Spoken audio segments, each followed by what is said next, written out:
And ironically, that's a really good segue to some like standout card mechanics as well. So not only do we have this location with evasive now, but boosting remains a thing inside the game. So you have boosted characters. Whispers are still around, notably that they don't have the special border anymore.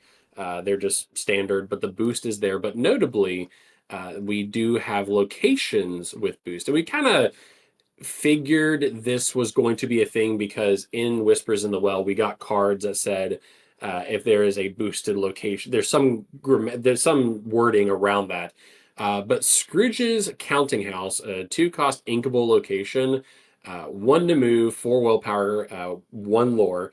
With boost 2, so again, boost is where you pay the ink costs and you can put the top card of your deck under your deck face down, unless it's like you may put a card under.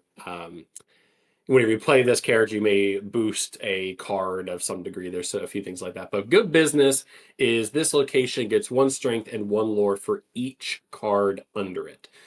So boosted locations are now a thing, and we'll talk about ink pies in a little bit for lack of better words, but we've seen Ruby kind of double down with their location synergy this set because not only do we have this Ruby location, one thing I don't think we have inside our notes today is we do have that new legendary Ruby Elsa, which is only the second Ruby Elsa we've had in the game that has location synergy. So boosted locations are here, and there's a lot of Ruby cards that synergize with locations. I think they even mentioned in the lore cast that Ruby cares about locations, which was I an think it has for a interesting. while.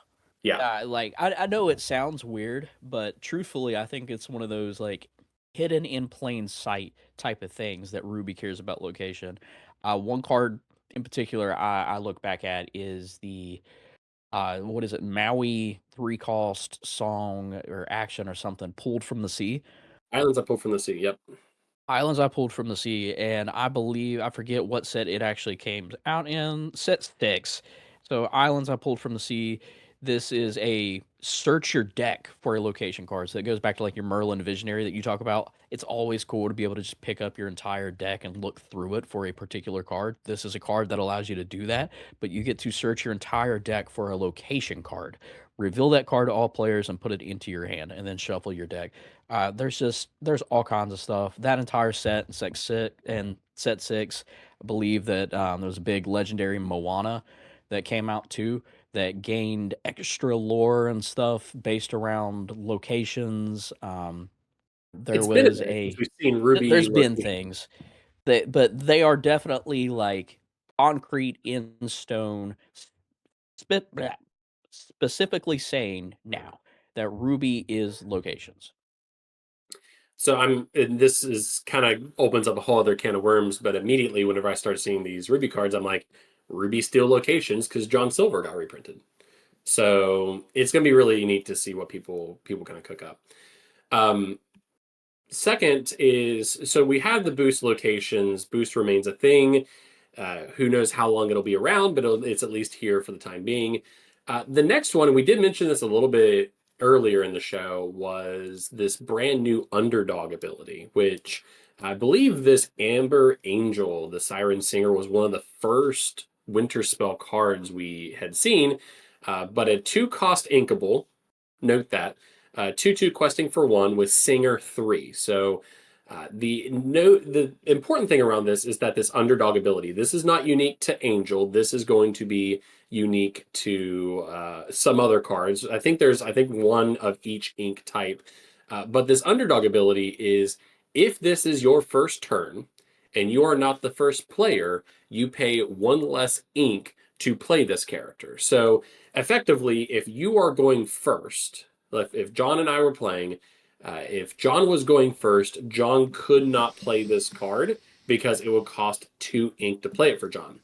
Mm. If John and I were playing and John was the second player, if John was going second, meaning that he was not the first one to go, if this is his first turn, then this angel card would cost 1 to play.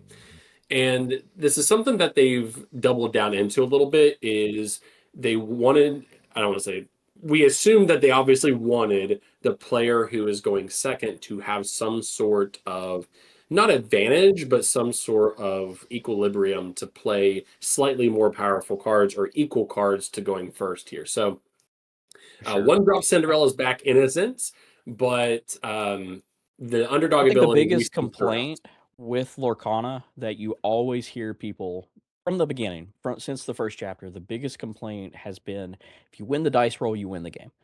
Yeah, And I think the underdog ability kind of solves that in a way. It takes that, I mean, yeah, it forces you to play the underdog cards, right. but it kind of takes away that aspect or that idea that if you win the dice roll, you're automatically going to win. Yeah. I think it's pretty cool, and it's there. I think there's at least one underdog in each ink Yep. color, I believe. So I don't know Uh-huh. how many, but yeah, regardless of obviously your deck strategy is going to depend whether or not these are beneficial. But I think it's cool. This is something I could see sticking around for sets to come. I don't think this is necessarily thematic with Winterspell in any necessary way. I could, depending on how this experiment, I say experiment, but depending on how this plays out, I could see this being something going forward. So it's nice to have some upper hand in some degree to this. And I want to ask our resident Steel Song expert, John, in the room, whenever you see this angel, you think about either Infinity or your traditional songs deck. What's your initial impression on being able to play this potentially on turn one? I like it, especially in core because we lost Cinderella. So if Yep. I go second, at least I get that singer 3 out first. So I can sing a song earlier. I really haven't dug into the to see how what's Amber Steel is going to look like sing Steel Song this time around. If it's going to change any, I don't think it is, but I don't know. To me. It's if I'm running a Amber Steel sing song deck, I'm going to Steel Song deck. I'm going to put it in there because why not? Right. You know. Well, Amber in general. in general, with this new underdog ability, does it now encourage you to go second if you do win the dice roll and you get to choose if you want to go first or second? I didn't think about Um, that. I mean, I guess it depends on the card and the it's deck you're less running. Or punishing. what you're running? Yeah, what you're running. Yeah. It certainly makes it less punishing in a sense. And I think we've all seen the memes or like in Fabled and Whispers in the Well. It's like me practicing for Lorcana. It's like throwing dice over and over Yeah. again. So it's just going to depend on what we see cook up, but it certainly makes it less punishing. Like obviously, if you win the dice roll, you're going to go first twice in a best of three.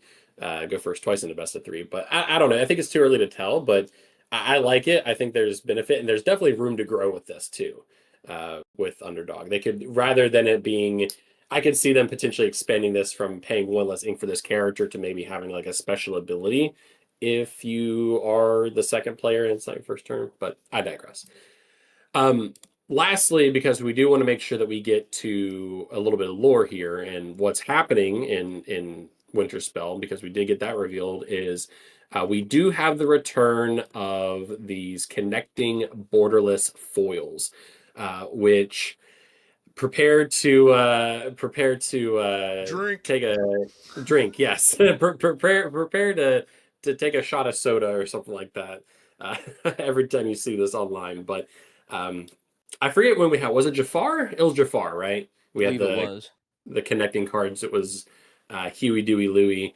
But Rue and Kanga are back, or not necessarily back, but they're here. But they have these borderless cards. So we have the connecting art now, where every time you open a pack and you see Rue or Kanga in the foil spot, you're gonna have a heart attack because you think it's an enchanted or an iconic, and it's not. Or a It's gonna misprint. be And that's or a the big misprint. question. Yeah, That's the big question everybody asks. and I believe they said, and don't quote me on this, but roughly quoting, I believe they said that this is something that they always wanted to return. It's just, I don't know why it took a thing. It's cool. It's creative. I've seen some pretty cool frames pop up with like people framing the Huey, Dewey, Louie, and or maybe having like some sort of frame with small things. But that's cool. This is The my art's favorite. beautiful here, Yeah, and the art's this connecting out of all the connecting cards that we've had, even with the crocodiles from the rescuers. What is it, Brutus? I forget the Judith other and ones. Nero. Yeah, Like that one's cool. The Huey and Louie are cool, but this Rue and Kanga, I think by far so far is my absolute favorite connecting piece of art that we have through 2 cards. It's just beautiful. I Is it only because they're in have the Illuminary? I only have one issue with it. What's the issue? They're backwards. It needs to be kangaroo, not Roo Kanga. Oh, Sorry. yeah. No, it's got, and I like it because one, they're whispers, so they still have this whispery type art to it. But it's probably just Dylan's fair because they're in the Great Illuminary. Absolutely. No, I mean, yeah, the art's just great. I think it's just really, really cozy, man.